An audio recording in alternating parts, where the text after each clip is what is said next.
buenas tardes y bienvenidos a una nueva sesión de Relatos Sonoros en Imagine Café, una serie de entrevistas sobre música que hacemos aquí una vez al mes y hoy con, bueno, es que no tengo palabras. ¿Qué tal, Luna? ¿Cómo estás? Muy bien, muy feliz de estar aquí. Muchísimas gracias por venir. No sabes la ilusión que nos hace que estés aquí. Yo creo que lo primero que tenemos que hacer, y es obligado, es preguntar por la ropa que llevas, por este vestido. Me han chivado que te lo ha hecho un diseñador llamado Aritz de la Era. ¿Tú cómo trabajas con diseñadores y qué me puedes decir de esta obra de arte? Es una obra de arte, como tú dices, está hecho con sábanas de bebé y he elegido este traje porque tiene los colores que expresan mi canción Play-Doh, que es la última canción que he sacado y es la era en la que estoy. Podemos empezar sobre todo por cómo trabajas tú con diseñadores porque claro, cada aparición tuya prácticamente es un diseño nuevo, ¿no? Eso significa que tienes que trabajar con mucha gente, pero también tienen que cumplir esos trabajos un cierto requisito. ¿Cuáles serían bueno, lo que tú buscas estéticamente para vestirte a ti? ¿Qué es lo que hay que ofrecerte? Para vestirme a mí, ¿qué es lo que hay que ofrecerme? Sí, no, bueno... Tiene que ser algo original, tiene que ser algo con lo que yo pueda transmitir, con lo que yo me pueda sentir y sentar también, porque si no, no hay entrevista. Y para vestirme a mí tampoco hay que ser, qué sé yo, un diseñador famoso, ni nada así. Mi estilista es Manolo y yo trabajo con él, está aquí en primera fila. Y trabajo con él en todo lo que hago, elegimos juntos la ropa y elegimos juntos lo que más pega con cada cosa. Cuando nos gusta algo nos lo guardamos y sabemos que algún día lo usaremos y cuando llega el momento sabemos que es momento de usarlo. ¿Cuánto tiempo hacía que estaba guardado en el armario este vestido? Hace ya tiempo. O sea, que lo estrenas hoy para Sí. nosotros. Joder, qué honor, ¿no? Qué gran privilegio. Bueno, estamos aquí para hablar de tu música, para hablar de tu carrera, corta por ahora, pero muy sustanciosa. Y entonces yo creo que lo mejor para hacer un relato cronológico, ¿no?, de lo que ha sido tu aventura musical, que está empezando y que va a tener un larguísimo recorrido, es empezar un poco por el principio. Tú has explicado que empezaste a cantar en serio el día que murió Lil Peep. Quería preguntarte qué significaba para ti Lil Peep en ese momento, qué te transmitía y cómo fue la sensación al conocer su fallecimiento y hasta qué punto te impactó para tomar tú dar el paso y decir, bueno, pues ahora es el momento de que yo cante, no para mí, sino empezar a desarrollar un proyecto artístico. Me interesa mucho sobre todo el impacto de una figura tan particular en tu comienzo. Creo que la muerte de Lil Peep fue para mí como si yo ahora me muriese, como sería para los que están aquí, para las máquinas. Primero de todo, ¿cómo están mis máquinas?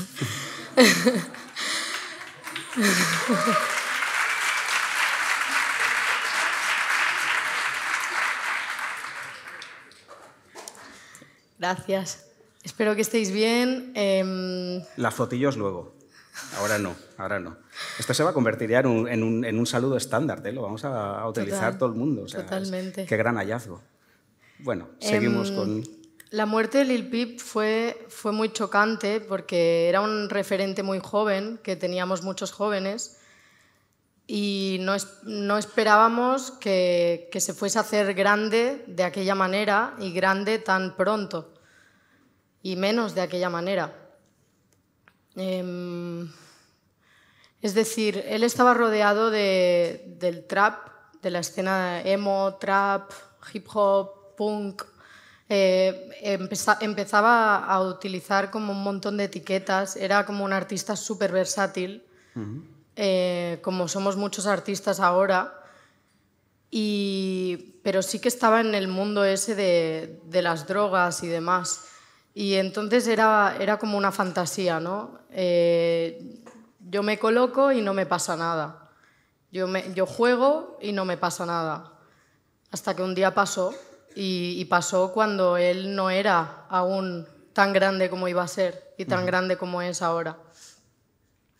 Entonces, yo le tengo que agradecer por ese demonio que tuvo, por esa sobredosis. Le tengo que agradecer en el fondo porque esa sobredosis nos despertó a muchos de sus fans. Nos concienció sobre los límites y nos quitó a un gran artista. Entonces, yo creo que ese fue mi nacimiento como artista, uno de mis nacimientos como artista. Aún así, yo hasta ese momento había estado pintando, había estado cantando, había mostrado siempre mi interés por el arte. Pero no fue hasta ese momento que yo sentí que podía convertirme en un personaje público, quizás. Y meses después me vi grabando mis primeras maquetas y sacándolas a la luz y pasó lo que pasó.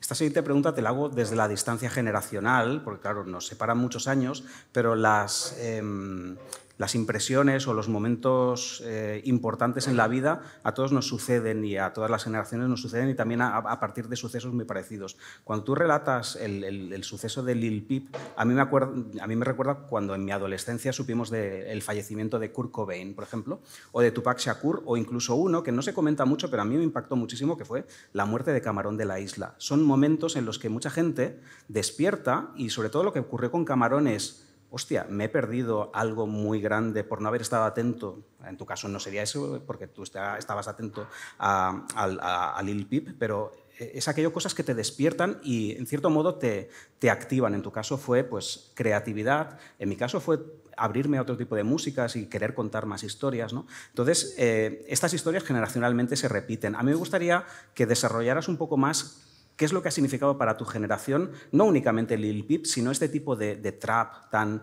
emo, tan psicodélico y que trataba sobre todo temas que son muy centrales de la experiencia joven en este siglo XXI, que es pues, la angustia, el miedo al futuro, la incerteza? Es decir, a ti, Lil Peep, ¿qué es lo que te comunicaba? ¿Y qué es lo que te comunicaba la música cercana a este tipo de artistas? Porque imagino que era lo que tú fundamentalmente escuchabas en ese momento, ¿no? Bueno, o desde hace unos cuantos años, ¿no? Desde adolescente o así. Debo decir que escucho mucha música muy variada desde siempre y que Lil Peep me gustaba más allá de su música. Es decir, su música la consumía, pero no tanto, no es que me supiese todas sus canciones o que estuviese 24/7 en el modo de escuchar su música, ¿no? Pero me gustaba más allá de su música. Me gustaba su persona y me gustaba cómo transmitía sus sentimientos. Y eso es lo que se fue. Se fue su manera de sentir para siempre.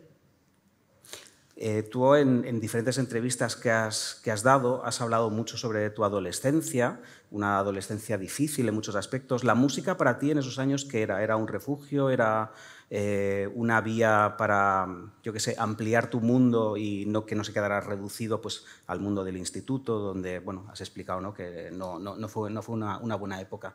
Para ti la música, ¿qué significó a ese nivel? Sí, la música siempre ha sido una vía de escape.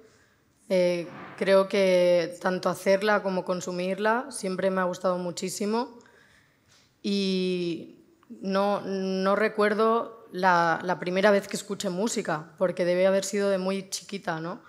Pero sí que recuerdo artistas que me han acompañado en cada época de mi vida con mucho cariño y son una lista interminable. ¿Podrías destacar alguno, solamente por tener alguna referencia, ¿no? Amy Winehouse me viene a la cabeza, Kurt Cobain, Bebo Valdés, Diego El Cigala, 303, Katy Perry, Kesha, Lady Gaga, Michael Jackson, Beck, está bien Lenny eso. Kravitz, oh God. Ahí has citado una mezcla particular entre música de raíces, sobre todo caribeña. Tú tienes tus raíces en Cuba, y luego también artistas muy convulsos, muy viscerales, ¿no? Raíces y vísceras, más o menos sería un poco el resumen, ¿no? de esto que nos has comentado.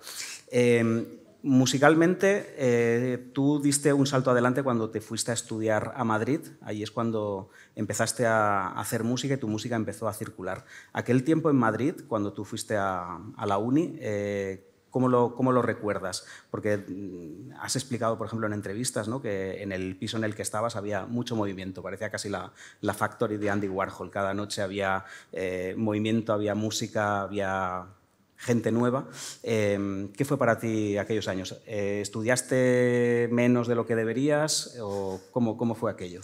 Donde yo viví, que no fueron años, fueron meses, pero como si lo fuesen, realmente. No se dormía. Yo tengo un recuerdo así ahora, mientras hablabas me venía el recuerdo de yo yéndome a la universidad con la mochila sin haber dormido y mirar atrás y ver cómo estoy dejando atrás una casa totalmente desordenada con un montón de gente que no se está dando cuenta de que me estoy yendo a estudiar y que no se está dando cuenta de que está en mi casa tampoco. Y quizás he intentado que se fueran, pero no se iban. Hemos hablado de los orígenes musicales, los orígenes estéticos, visuales. ¿En qué momento arrancan? Es decir, ¿en qué momento tú empiezas no ya a soñar, sino de manera efectiva a maquillarte de cierta manera, a vestirte de cierta manera, a construir, digamos, tu imagen? No sé si podríamos hablar de tu imagen como un complemento de tu personalidad, una personalidad verdadera, una máscara. ¿Cómo podríamos definir lo que tú transmites al dejar de ser Luna y convertirte en Luna Key? ¿Y en qué momento ocurrió eso? ¿O cuándo recuerdas tú que viste claro que ya había una tendencia hacia eso, a mostrarte pues, de una manera llamativa, original? Casi no totalmente. Tú eres la obra de arte, luego hablaremos sobre ello, ¿no? Pero ¿en qué momento empezó a suceder todo esto? Realmente no lo recuerdo como algo que pasase de repente, sino como algo con lo que he ido creciendo. Siempre me ha gustado elegir mi propia ropa, siempre me ha gustado vestirme yo, maquillarme yo, jugar con la estética. Y, por ejemplo, recuerdo mi primer post en Instagram hace ya unos 6 años, si no me equivoco, fue con la muerte de Prince. Y cité una frase de Prince que decía: I'm not a man, I'm not a woman, I'm something you will never understand. No soy un hombre, no soy una mujer, soy algo que jamás entenderán.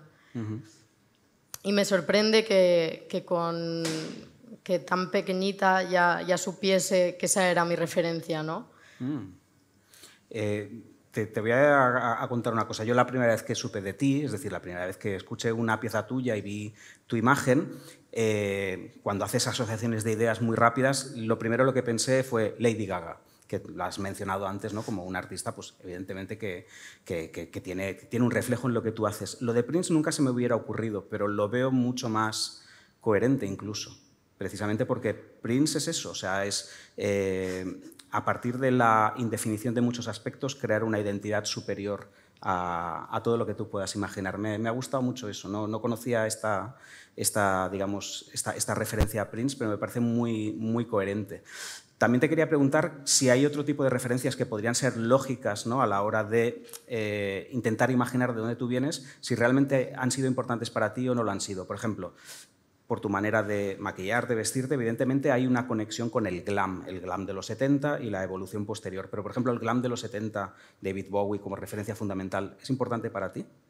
¿O es una referencia ya muy lejana y entonces digamos que tus reflejos estarían más en representaciones posteriores de la estética del glam, como por ejemplo Lady Gaga, que evidentemente lo es? No te equivocas diciendo David Bowie, por supuesto, y Elvis Presley también, podríamos ir un poco antes. Quizás me gusta también considerarme que toco muchos otros estilos, pero sí que tengo canciones de hyperpop como La Partida y las disfruto mucho, sobre todo por la velocidad que yo siento al hacer esa música. siento que se hace rápido y se consume rápido. Es una pena lo de que se consuma rápido, pero si se hace rápido creo que es justo.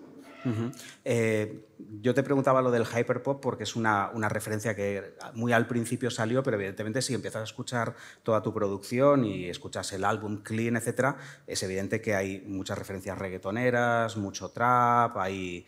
Pues incluso en el tema de la partida yo veo también mucho maquineo, mucha referencia, ¿no?, a todo ese happy hardcore que sobre todo en la gente de tu generación se ha recuperado. Yo no sé si no creo que de una manera arqueológica, no creo que tú o gente como Roju, por ejemplo, incorporéis ese tipo de sonidos porque hayáis investigado a saco, ¿no?, todo el bacalao y la máquina de principios de los 90, pero evidentemente es algo que está flotando ahí en Internet. A mí hay un aspecto que me interesa mucho de la música de tu generación y es que se mezclan muchas cosas a la vez de una manera completamente desprejuiciada, a veces seguramente sin ningún tipo de plan maestro detrás, pero ocurre porque sois posiblemente la primera generación que está consumiendo todo tipo de música de golpe, sin jerarquía, sin filtro, seguramente porque sois la generación del streaming, es decir, que vuestra manera de empezar a descubrir música es muchas veces a través de algoritmos que aleatoriamente te van mostrando cosas o directamente no a través de un cierto orden como antiguamente te podía dar, pues, por ejemplo, una tienda de discos o una revista de música, sino porque te están llegando cosas a través de TikTok, a través de Instagram, a través del algoritmo de Spotify, etc. Al final se mezcla todo y en vez de montarte un cacao fenomenal, al final lo que acaba es encontrando, ¿no?, todo eso, una coherencia en tu música. Al final se compone un puzzle musical como el que llevas vestido.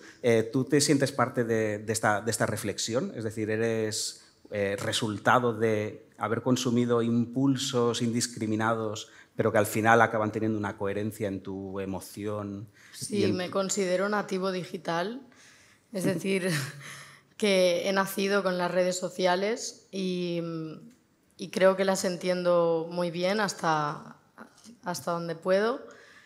Y me siento totalmente, a veces, producto de ellas. Muchas veces me siento como que he salido de ahí.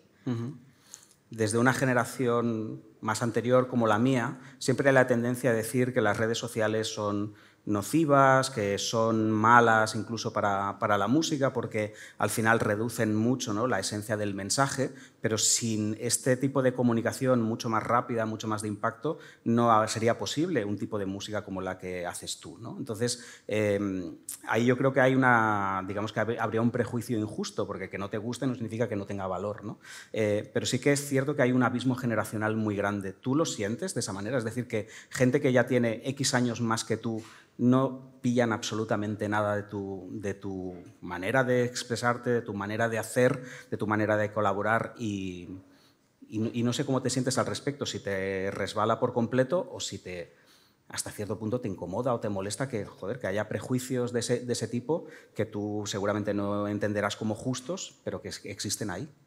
Yo creo que lo que yo hago es para todo el mundo. Es decir, yo salgo a la calle con un look como este, un día como hoy, y la mayoría de cumplidos son de abuelas. Eso es así. Ya. Hombre, está aquí hoy tu abuela que te adora y ha sido la primera que, vamos, que se ha deslumbrado contigo. Pero sí, o sea, son las abuelas las que más te... Sí, en general son las mujeres las que más cumplidos me dicen, de fiesta, las que más se me acercan. En general, sí. ¿Pero cuántas abuelas te encuentras tú de fiesta? O sea, yo quiero ir a esas fiestas. O sea, deben ser la hostia, deben ser divertidísimas, ¿no? O sea, pero que vas a la sala esta, ¿cómo se llama? Allí donde hacen los bailes para mayores de 50, allí por la calle Córcega. No, es broma. No, pero si hay fiestas a las que vas tú, que hay abuelas, queremos saber dónde sucede esto. Otro de los aspectos importantes de tu discurso es la visibilización de lo queer, ¿vale? Es un tema delicado, pero es un tema importante. Aparte está estrechamente relacionado con la historia de la música y sobre todo de la música pop, que siempre ha sido un espacio de visibilización para lo diferente, para conseguir que se normalice lo diferente. Hablábamos de David Bowie, ¿no? Yo en las clases que doy en la universidad siempre pongo el ejemplo de Starman en el año 73, cuando David Bowie hace aquella aparición en televisión y que poco tiempo después propició que mucha gente diera el paso para salir del armario, perder el miedo, ¿no?, contra la presión social que había contra la homosexualidad en este momento. Por eso considero que es muy importante el papel que jugáis los artistas, que visibilizáis una diferencia, ¿vale? Y que, en cierto modo, le restáis el elemento de miedo que puede tener alguien que la desconoce. Yo sé que tú has reflexionado mucho al respecto y tienes más teoría y más discurso que yo. Me gustaría que, a partir de esta idea que yo te he lanzado, que me la elaboraras un poco, porque creo que es importante en tu discurso y creo que tienes algo valioso que decir al respecto. A ver, esto que dices de que a veces los artistas estamos ahí para quitarle el miedo a la gente es muy bonito, porque los artistas también tenemos miedo. Entonces, Sin duda. a nosotros también nos ayuda nuestro público a quitarnos ese miedo. Y bien, sobre ser queer y lo que dices, a mí lo que me pasa es que hay una etiqueta que está muy de moda en mi generación, que es la etiqueta non-binary, y que simplemente me define muy bien. Es decir, yo me siento muy cómoda en esa etiqueta. Me siento a veces bien siendo tratado en femenino y a veces bien siendo tratada en masculino y a veces bien mezclándolo. Es lo que me está ocurriendo a mí hoy, que lo he mezclado y de una manera completamente inconsciente, no me he dado cuenta. He empezado en femenino, luego me he pasado al masculino, he vuelto al femenino y al final pues tiene su coherencia. Es decir, que al final se articula en mi cerebro de una manera muy, muy natural, pero te he interrumpido. No, no me has interrumpido. Me has dado un cumplido. Bueno, eso Muchas está bien. gracias. Otro concepto que me gustaría tocar, quizás no sea central en ti, pero yo veo una relación, es el concepto del transhumanismo. No sé si es algo en lo que tú hayas reflexionado, que ya no se trata únicamente de superar, digamos, lo que sería el sexo o el género, como lo queramos definir, sino incluso la propia biología humana, ¿no? Es decir, el hecho de transmitir a través del arte discursos que están en la ciencia, que están en la cultura y que al final es ya no únicamente cómo nos podemos expresar o definir en función de nuestra sexualidad o nuestros afectos o nuestras identidades, sino incluso buscar una superación de lo exclusivamente humano. Muchas veces se puede pensar en ti, como ocurría también con David Bowie, que a veces la pregunta no era si parecía hetero, gay, hombre o mujer, sino si directamente era un alienígena o una especie de híbrido hombre, animal o criatura del espacio. Para ti esto, ¿qué representa? ¿Es algo que lo tienes ahí como un discurso valioso que quieres explorar en el futuro? Desde luego. Has dado en el clavo. Bueno, pero cuéntame algo más. Es algo en lo que estoy trabajando ahora, que es mi segundo disco. O sea, ya estás en ello. En mi segundo disco, que he estado trabajando estos últimos meses, trato el transhumanismo. No sabía nada, ¿eh? O sea, como que qué es ser un artista y qué tiene que hacer un artista. Y si a un artista le gusta la ciencia o a un artista le gusta la matemática, ¿es matemático o es músico? ¿Sabes? Es como que realmente hay una simbiosis entre todo y es bonito. ¿Y qué más nos puedes avanzar sobre estas tesis en las que estás trabajando? ¿Cómo se va a materializar eso en las canciones, en el concepto detrás del álbum? ¿Lo tienes ya madurado o es algo que está ahora mismo en formación? Es decir, ¿nos puedes contar algo sobre ello o prefieres no ir más lejos? El álbum se está componiendo. He compuesto unas 15 maquetas en unos 6 meses y he compuesto bastante más, pero pensando en el álbum, unas 15 maquetas en unos 6 meses y he compuesto las letras yo y la producción está a cargo de Carlos Ares, no sé si le conoces, pero es un... No, la verdad es que no estoy familiarizado. Me suena el nombre, pero muy vagamente. No estoy muy ahí. ¿Vas a trabajar exclusivamente con un productor? Con un productor ejecutivo, vale, que será él, y con varios productores. Vale, para los beats y para la producción específica. Esta pregunta igual es un poco pedante, pero yo creo que es pertinente. Es decir, en tu discurso artístico, ¿la obra cuál es? ¿Las canciones o tú? Porque claro... también es que trabajas en lo que sería el body art, es decir, el cuerpo como una expresión artística, como un lienzo, ¿no? Como un espacio, ¿no? Para la creación de una estética que está íntimamente relacionada con las canciones. Entonces, uno puede preguntarse si son las canciones las que te llevan a esta estética, si es esta estética la que te llevan a las canciones o si es, digamos, que tu aura, por así decirlo, lo que finalmente, ¿no? Hace que todo acabe ensamblado, ¿no? Entonces, en el momento en el que tú conviertes tu cuerpo en un espacio de exposición, digámoslo así, suena muy pedante, pero realmente es así, eres tú la que te conviertes en la obra de arte más allá de tu obra particular, ¿no? Entonces, esa es la duda que yo tengo, ¿cómo lo concibes esto? El hecho de que tu cuerpo sea a veces incluso superior en referencias o en impacto a incluso la música, que ya tiene impactos de sobras, ¿eh? Yo creo que por mucho que mi estética sea impactante o lo que hago con mi cuerpo, siempre van a ser mis canciones las más reconocidas por encima de todo, o eso me gustaría pensar. Y ¿cuál era la pregunta, perdona? No, o sea, ¿cómo concibes tú el cuerpo como un espacio de expresión? Ah, sí, creo que la mayor obra es la propia vida. Es decir, vivir con sentido y vivir con sentimiento es la mayor obra de arte que uno puede hacer a lo largo de su vida, se dedique uno al arte o no. Eso lo primero. Y luego, si uno se dedica al arte y en concreto a hacer obras de arte, pues uno es una máquina de obras, ¿no? Como una taladradora. Te quería preguntar una cosa un poquito más específica sobre tus grabaciones, y es el hecho de que dentro del ámbito en el que tú trabajas, se le da mucha más importancia a la canción individual. Yo no sé si es pertinente incluso en este momento hablar de single, no sé si podríamos hablar de singles, pero sí que son releases, lanzamientos, ¿no? Que sobre todo circulan pues, en redes sociales, a veces directamente en SoundCloud o en YouTube, muchas veces ni siquiera tienen que pasar por plataformas mucho más consolidadas tipo Spotify.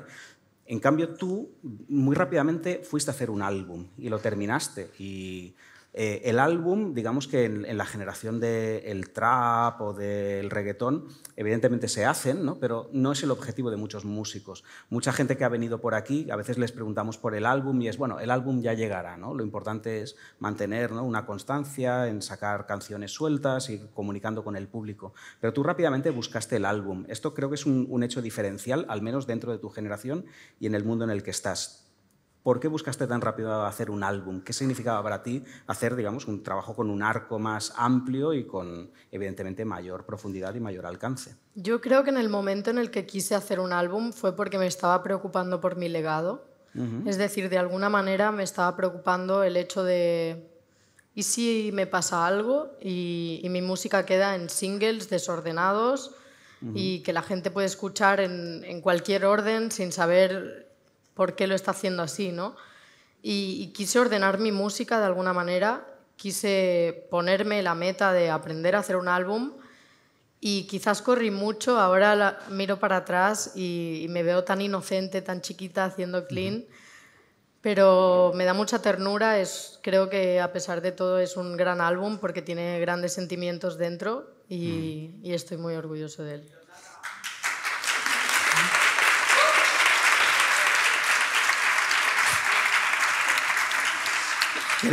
También quería preguntarte en particular por dos canciones de las más recientes que has lanzado, ¿no?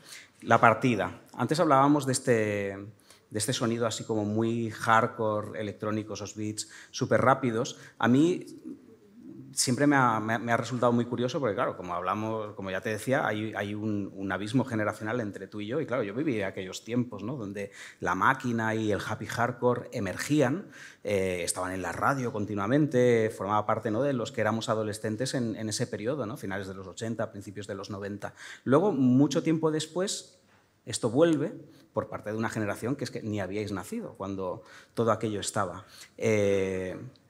Siempre acudo también al caso de Roju, ¿no? Que me gusta cómo hace esto, ¿no? Porque lo veo tan naif y a la vez tan divertido que siempre me pregunto, bueno, ¿realmente cómo nace este flechazo con este tipo de música tan hiperacelerada? Yo no sé si es algo que tiene que ver con la velocidad de la juventud, etcétera, pero en tu caso, ¿cómo fue? Es decir, ¿qué te atrae de este tipo de música? Que no es la de tu tiempo, pero que la habéis recuperado para vuestro tiempo, a vuestra manera, y la habéis incorporado a un discurso artístico. Y aparte con mucha gracia, ¿no? Porque realmente recuerdas a los que vivimos aquella época, se nos activa una pequeña nostalgia, ¿no? Que en tu caso no estará, pero quiero saber qué es lo que crees que te activa, ya que esa nostalgia no está, qué es lo que te da este tipo de música. A mí este tipo de música, es decir, cuando escuché el beat de la partida, yo estaba buscando hyperpop en concreto porque quería hacer como una especie de tiraera, una especie de beef a mis haters y quería como enfrentarme de una manera rápida, de una manera como muy freestyle. Entonces pedí los beats, esa noche recibí, no sé, unos 100 beats, Caramba. me hice uno y, o sea, hice la canción sobre uno de ellos y al día siguiente estaba en el estudio grabándola. Es decir, fue algo muy rápido y a las 3 semanas salió la canción. Realmente la habré grabado hace 2 meses. Una pregunta que te formulo ahora sobre los haters. ¿Crees que los haters merecen que les prestes esa atención ahora? ¿Se merecen esa canción los haters? Sobre todo ahora que estás recibiendo tanto amor. No se merecen una canción, pero... Pero sí que te lo mereces tú, ¿no? Para Pero sí que me lo espina. merezco yo, exacto. Es como que yo necesitaba hacer algo con mis haters para poder estarme tranqui también, y utilicé varios comentarios de hate que venían hacia mí para darle la vuelta y hacer un vídeo con ellos, y ahora cada vez que me hacen un comentario de hate digo, jolín, qué pena que me lo hagan ahora, hubiese ido bien para el videoclip, ¿no? Hombre, es una buena terapia, sobre todo, a ver, yo no quiero incidir mucho en esto, pero como has comentado muchas veces, ¿no? Que, bueno, que tuviste una adolescencia complicada y recibiendo, pues eso, mucho hate, mucho bullying, etc. Ahora, ¿cómo vives la sensación de, hostia, recibir también amor, recibir aprecio, recibir pues, el cariño de la gente? Es decir, ¿compensa finalmente todos los malos tragos? Es decir, ¿son capaces de este aprecio, este amor que ahora recibes por mucha gente, le da la vuelta a la tortilla hasta el punto de minimizarlo, poder olvidarlo, ser una terapia en definitiva? ¿Cómo lo percibes esto? 100%. Es decir, no deja de ser doloroso todo mal recuerdo que uno tenga, pero hay que dar las gracias a todos esos demonios, a todas esas malas pasadas, porque nos hicieron más fuertes y en mi caso me dieron las herramientas para poder conocerme mejor, tocar fondo y saber lo que quería y quererlo con más ganas, quizás. En tu breve carrera has tenido un par de polémicas. La más famosa es la del Benidorm Fest. Hemos llegado al consenso de que podemos hablar sobre este tema, que no hay ningún problema. Pero yo quería sacar este tema no tanto por lo que sucedió con el concurso. Sí que me gustaría preguntarte qué te motivó a presentarte al concurso en primera instancia, es decir, qué buscabas tú en ese concurso. A mí siempre me ha parecido un poquito cheesy, pero por otro lado también era una muy buena plataforma, ¿no? para darse a conocer. Y de hecho, cuando yo empecé a ver la lista de artistas que se habían participado y que habían pasado a la final, me alegré mucho de ver tu nombre y dije, hostia, es que le va a dar vidilla al concurso, después de ver cosas que decías, esto no me mola nada, ¿no? Luego vi que también estaba Rigoberta Bandini y tal, y dije, bueno, aquí hay un nivel guay, ¿no? Hay una provocación. ¿Tu primer ánimo cuál fue? ¿Fue trolear? ¿Fue darte a conocer? ¿Te gustaba el formato? ¿Cuál era? A ver, yo es como que supe del concurso porque me contactaron y me explicaron que estaban ¿te contactaron ellos? Creo que sí, y bueno, al menos me llamó mi manager y me comentó que había estado hablando con ellos y nada, que querían como remodernizarlo, hacerlo cool again. Entonces yo quise participar. A ver, tenía muchísimos contras, pero también tenía unos pros para participar, y era eso, darle vidilla, ver un poco qué me encontraba, experiencia... No sé, yo nunca he sido muy de televisión y por eso mismo seguramente no sabía dónde me estaba metiendo, porque no había visto la tele en mi vida.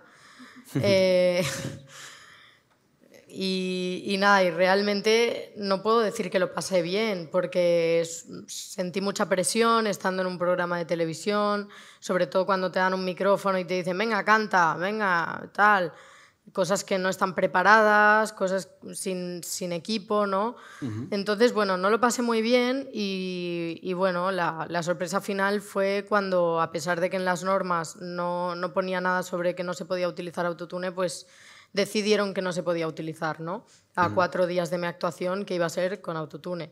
Entonces yo me vi como muy chiquita también y no quise cambiar mi manera de interpretar esa canción y no lo tiré adelante.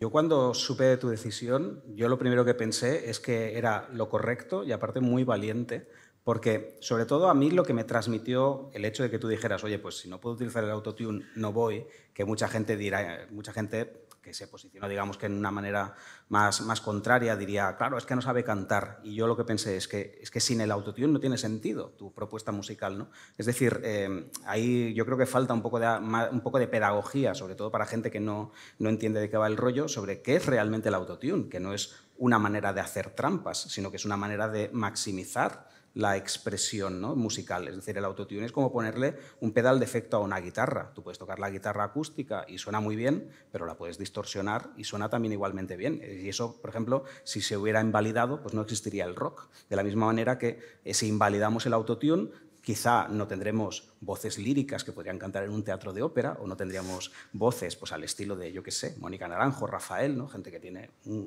Pero es que nos estamos perdiendo todo el color nuevo y toda la forma nueva que le da el autotune. Y eso yo entiendo que forma parte integral de tu trabajo, que tú no utilices el autotune para disimular carencias, sino para optimizar una estética. Entonces, aquí la pregunta es, porque estamos en una época, en estos últimos 2 o 3 años, o 4 o 5 incluso, en los que el autotune como herramienta ha dado un salto cualitativo tremendo, que esto se nota en algunas parcelas de gente enterada, pero en el mainstream nadie se está dando cuenta de esto, pero es que está cambiando la música completamente, sobre todo el timbre, la textura, el color de la música. Y tú lo utilizas deliberadamente. Cuando tú utilizas el autotune, ¿cuál es tu horizonte? Es decir, ¿qué esperas de esa herramienta? ¿Y qué has conseguido y qué te gustaría conseguir que aún no hayas llegado? Porque el autotune tiene futuro. El autotune tiene muchísimo futuro, como tú dices. Es como mi best friend en el estudio para componer, incluso para componer en la cama. Por ejemplo, es algo que me encanta a mí y me hace despreocuparme bastante sobre la postura que tengo, por ejemplo, a la hora de cantar. O sea, puedo cantar así, puedo estar así. Y salen cosas guays y encuentro maneras de colocar mi voz como diferentes. Sí que es verdad que yo empecé a hacer música escuchando muchos artistas que utilizaban autotune y las primeras veces que estuve en un estudio eran estudios que utilizaban autotune y que no se grababa de otra manera. Es decir, desde el principio era algo que se daba por hecho. Para mí era como, ¿cómo puedo sonar así? Y me explicaron que con el Fruity Loops, con la tarjeta de sonido, con la Satellite, con un micrófono baratillo y con el autotune. Así es como se sonaba. Entonces, yo desde entonces he tenido la costumbre de utilizar el autotune. También, si no quise utilizar el autotune en Benidorm Fest, es porque aquello había sido mi gran esencia durante mucho tiempo. ¿Cómo iba a darles yo la exclusiva a ellos de cantar sin autotune? ¿No? Es decir, es como si le pides a un artista que siempre se ha maquillado que venga sin maquillar a la tele. Pues igual no quiere, porque su esencia no es esa. O igual está preparando un nuevo álbum donde la portada es sin maquillaje. Entonces no le apetece enseñarlo, ¿no? Son muchas cosas. Realmente, si siguen atentos a mi carrera, voy a cantar sin autotune. ¿Ocurrirá eso? Ocurrirá y ha ocurrido y es algo que me encanta. Es como más yo me he sentido en el sentido de más sencilla. Yo soy una persona que más allá de toda esta ropa y tal, soy una persona sencilla. Me gusta comprar el pan donde todo el mundo compra el pan y tener los mensajes que me molestan en spam. Y soy una persona normal, ¿no? Tú cuando te desmaquillas y cuando te vistes de calle normal, ¿la gente te reconoce por la calle? o es más difícil y tienes, digamos, que ese momento de anonimato que te puede permitir pues, ir por la calle tranquila sin que... El anonimato es algo que a veces llevo de alguna manera, pero siempre hay algún pillín que me reconoce, ¿no? Entonces, tampoco me molesta. Quiero decir, yo también les reconozco a ellos. Yo ahora miro así y tengo caras conocidas entre el público. Y no porque sean mis amigos de toda la vida, o sí, también, que me han sorprendido, sino porque están en cada concierto, en cada firma de discos, Claudia, y me escriben al Instagram y me acuerdo de ellos. Y, por ejemplo, también conozco a la chica que ha gritado antes y también por eso me he preocupado, porque sé quién es. Me gustaría hacerte una última pregunta que tiene que ver con Play-Doh, que es tu última canción. Lo que más se ha comentado es que utilizas frases en catalán. No veo, digamos, nada extraordinario en ello. De hecho, incluso en la música urbana local se ha hecho así, y es más, incluso casos como Bad Gyal se dio a conocer con una canción en catalán. Rosalía ha hecho su tema en catalán. No es que sea... Yo no lo veo ni una operación de marketing ni una operación de quedar bien, sino algo como muy natural. En tu caso, ¿por qué ahora y no antes? Y sobre todo, explícame un poco la historia de Play-Doh, porque también, como estás acompañándolo con una estética muy ad hoc, con perdón de la expresión pedante, pues me gustaría que me hablaras un poco más de la historia de esta canción, donde introduces ese matiz de unas barras en catalán, pero si podemos utilizar esta expresión, pero que creo que va mucho más allá de eso, de esa anécdota, que seguramente no es una anécdota, que es algo importante, pero que no es, que la cosa va mucho más allá de ahí. Realmente la historia de esta canción es muy sencilla también, y es que la he hecho con mi hermano, es decir, es un featuring con mi hermano de sangre, mi hermano Pablo, y es una canción de la cual estoy muy orgullosa, sobre todo por haberle dado ese lugar a mi hermano, que siempre ha soñado con la música junto conmigo y que de alguna manera, pues, si yo tengo esta suerte de dedicarme a esto, pues, ¿por qué no darle también esa oportunidad a mi hermano, ¿no? Y la historia de que sea en catalán no es nada relevante, es que nos hemos criado hablando entre castellano y catalán y inglés también, y entonces la canción cuenta con los 3 idiomas. También hay canciones en las que te sale el acento cubano y nadie dice nada, o sea que también está ahí, ¿no? Eso... Sí. Y luego es una pregunta quizá un poco complicada, pero es que a mí me resulta interesante. Es que durante toda la entrevista realmente me he estado olvidando de que tienes 23, 24 años, ¿no? ¿Has cumplido ya los 24? Sí. Ya los has cumplido. Bueno, para mí 24 años es como, joder, que los pillara, ¿no? Y llevas poco tiempo y tienes un montón de recorrido por delante. Has hecho tantas cosas y has ido a tal velocidad que yo no sé hasta dónde quieres llegar. ¿Tienes algún deseo en ese sentido? Es decir, o vives al día, porque claro, tu música a la vez también es muy del momento, muy instantánea. ¿Haces planes a futuro o vives al momento? Vivo el momento, pero sí que es verdad que hay cosas que si algún día las consigo voy a llorar mucho. ¿Y qué querrías conseguir y que te haga llorar? Pues, por ejemplo, ser portada del Rolling Stone. Internacional, imagino, ¿no? Porque en España ya en no existe. español también. Es que ya no existe la revista, o sea, va a ser difícil. Tengo la lágrima fácil yo, no te preocupes. Bueno, pues nada, vamos a conseguirlo, si no tu management ya moverá los hilos, ¿no? Que para eso están, que lo están haciendo muy bien. Luna, yo te quiero dar las gracias por esta entrevista, por todo, por haber estrenado este outfit impresionante para esta ocasión. O sea, es casi como un honor de decir, hostia, vaya vestido más impresionante y encima te lo reservas para este momento. O sea, es que yo no sé cómo agradecer esto, pero sobre todo te agradezco pues tu expresividad, tu sinceridad, tu arte, todo. Así que muchísimas gracias por venir. Aquí puedes venir siempre que quieras. Puedes venir también de calle, ¿eh? No hace falta que desarrolles este vestuario para cada vez que vengas aquí, pero aquí siempre serás bien recibida. Muchísimas gracias por todo, un fuerte aplauso. Gracias.